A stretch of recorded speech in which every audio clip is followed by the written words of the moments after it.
Hello everyone, this is Tetsuya. Thank you so much for watching my video again today. So, today, I am going to share what I found interesting or funny in Singapore from my Japanese perspective. If I were from another country, of course, I will react in a different way. But since I am Japanese, I will especially react to what is associated with Japan and the difference between Singapore and Japan, which will be interesting to Singaporean people, also to a lot of people in the world. Today, I am going to introduce my reaction to 11 things in Singapore. So, let me get started. 1. There are so many Japanese shops. Anywhere in Singapore, I saw Japanese shops. Most of them are not Japanese brands, so the local Singaporean people would be managing them. What was additionally surprising to me was some Japanese shops sold not only Japanese products, but also owned Japanese restaurants in the same place. So the customers can enjoy both shopping and eating Japanese food in one place. If this was a shop of Japanese brand, I had not been that surprised. But it looked completely like the local Singaporeans' owner's shop.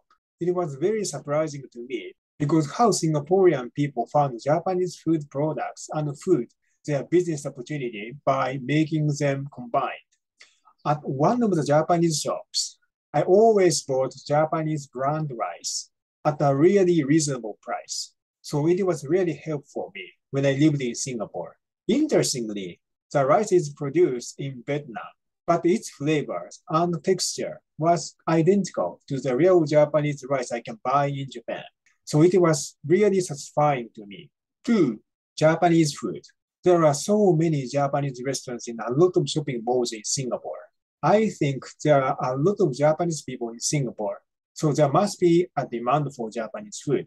But what was very interesting to me was even in hawkers, Japanese food is often available. Generally speaking, from my Japanese perspective, I thought the Japanese food in hawkers were not that good. So I didn't have many expectations and I didn't try basically. But out of curiosity, I tried it once. Then actually, to my surprise, the food I tried was relatively good. I don't say very, very good, but still relatively good. And Japanese food was relatively well reproduced at the Japanese restaurant in hawkers. What was interesting to me was when I ate this fish set meal, I expected the grilled or steamed fish when I ordered, but the fish was fried. We have fried fish recipes in Japan, but for this specific Japanese style dish and for this fish, we never fry it. So it was the first time I ate this food, but it was relatively good as I said earlier. Also at a certain shopping malls in Singapore, I saw a small boy eating udon noodles. It was also surprising to me. Do you know udon noodles? Udon noodle is one of the traditional Japanese noodles. I really didn't expect udon to be that common in other countries. But such a small Singaporean boy is already familiar with one of the traditional Japanese food. If he had been eating ramen, I had not been that surprised because ramen is relatively a popular food overseas. But udon is a different story. I'm glad because it looks like Singaporean people like udon noodles. 3. Pokka vending machines. Relatively often, especially at the university campus in Singapore, I found a lot of Pokka vending machines. Pokka is a Japanese brand. I didn't expect Pokka to be doing good business in Singapore. That's why I was very surprised when I saw a lot of Pokka vending machines. 4. The taste of Japanese tea. When I tried Japanese tea in Singapore for the first time, I bought it from this Pokka vending machine. When I drank it, I was surprised. Do you know why? Because the tea was sweet. Sugar is contained in Japanese tea. This was very surprising to me because in Japan, no sugar is added to Japanese tea generally. So when I bought the tea from this Pokka vending machine, I expect it not to be sweet, especially because the product was a Japanese brand. But it was very sweet and it was very surprising. 5. How people read books in bookstores. When I saw Singaporean people reading books in bookstores for the first time, I found it pretty funny. This is actually just a difference between Singaporean people and Japanese people. But when Singaporean people read books in bookstores, Singaporean people sometimes read books sitting on the floor. On the other hand, when Japanese people read books in bookstores, Japanese people 100% stand on the floor unless there is a seated space within bookstores. When I saw these different behaviors of two countries' people, it was simply just very funny. Whoa, people read books in a different way in bookstores. 6. The orange juice maker. If you are Singaporean, I guess you have already known what I am going to talk about. Yes, I am talking about this vending machine.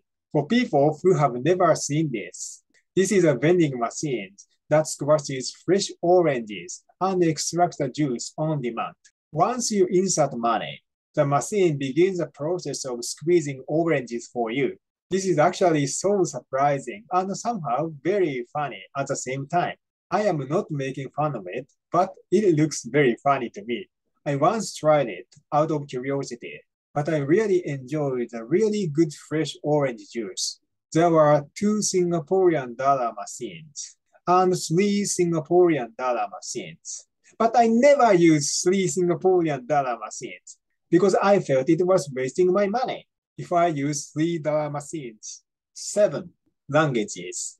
This is a funny story, but very interesting possibly. I saw this in one of the shopping malls in Singapore. As you can see, there are 4 languages written here. The first language is, of course, English. The second one is Chinese. And the third one is Malay. And the fourth language is Japanese.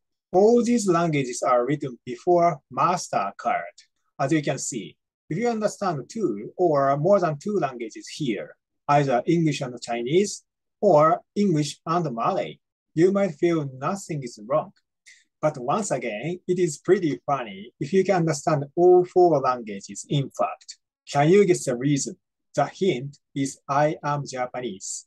Can you guess the funny point?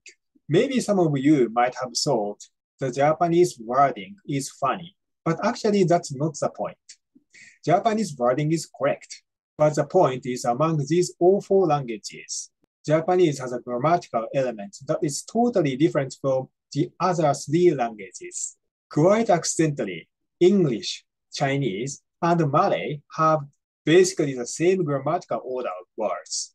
What I mean is the order of subject word, a verb word, and an object word, subject, verb, object order.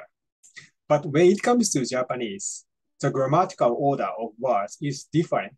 In Japanese, subject, object, and then finally verb. So the verb has to come after object. This means if that Japanese expression were written below MasterCard, the word MasterCard, the sentence becomes correct. Isn't this very funny?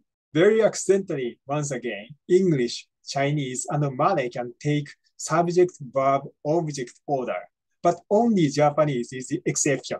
No wonder someone who made this sign makes some mistakes, especially if those 3 languages take the same grammatical order. 8. The job. To me, Japanese, this is quite an interesting fact. In Japan, this never happens, at least on daily basis. One day, I took a long-distance bus from Kuala Lumpur, the capital city of Malaysia, to Singapore.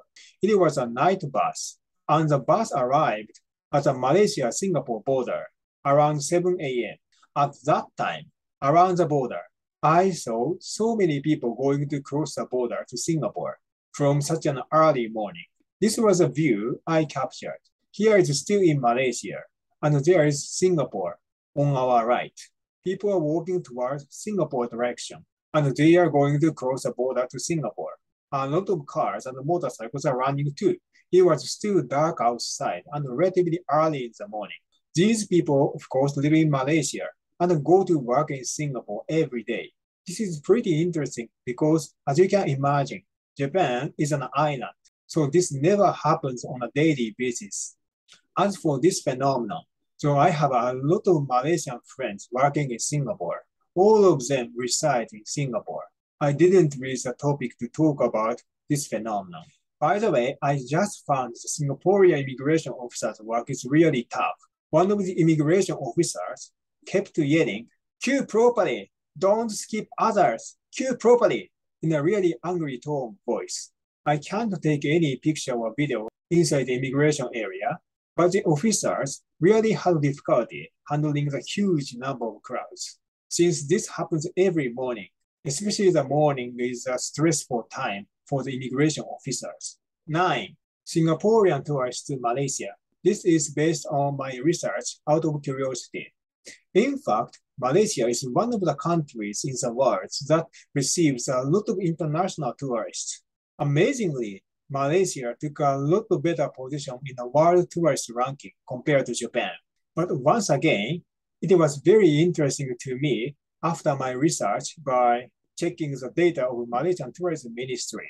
To my surprise, around 50% of international tourists to Malaysia consist of Singaporean people. But no wonder, Singaporean people even go to Malaysia on weekends for groceries or to hang around. I also did so when I lived in Singapore, and I often enjoy Johor because the price of completely the same products can become 2 to 3 times cheaper in Johor. Even I was counted as an international tourist many times while I lived in Singapore. 10. Vegetables and fruits. What was very interesting about vegetables and fruits in Singapore is they are mostly from other countries. Yeah, of course, Singapore has limited land, so it is difficult to assign land for agriculture that much. So no wonder vegetables and fruits are from surrounding countries. But to me, it was very interesting to know a lot of vegetables and fruits come from Malaysia and Thailand. Also, some carrots are from Australia, some onions are from India, and some potatoes are even from the Netherlands, Europe. This dynamic of import of food is amazing and interesting to me Japanese. In Japan, at least in supermarkets, the vegetables and fruits you can find are mostly produced in Japan, unless they are not the food such as bananas we cannot crop in Japan for its climate. Oh, by the way, one more thing I was really surprised at was the price of organic vegetables and fruits in Singapore. They were extremely expensive, and I couldn't afford them for daily consumption. When I lived in Singapore, I went to Johor and bought organic vegetables a lot cheaper at the Aeon over there. 11. The entrance of new businesses is very fast. In Singapore, things move on very fast. This is what I noticed in 2017 when I studied in Singapore. In Singapore, already in 2017, Uber Eats and Food Panda were common, and I saw the motorcycles of both brands anywhere in Singapore. This trend is a few years earlier than Japan.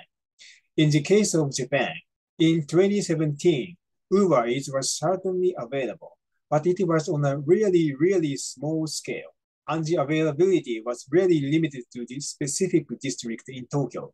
But especially since the beginning of the pandemic, people began to stay at home and started to use takeaway food, or finally a food delivery service. Before the pandemic, the common food delivery was pretty much limited to pizza, such as Domino's Pizza, etc. But Uber Eats began to deliver a wide range of food, and also Food Panda found a business opportunity in the Japanese market as well after Uber Eats. Even though Singapore and Japan are located not far away from each other in Asia, Singapore and Japan have quite a few number of interesting differences. Which fact was interesting to you? And if there is anything you can add about this topic, please go ahead sharing them and let's exchange information.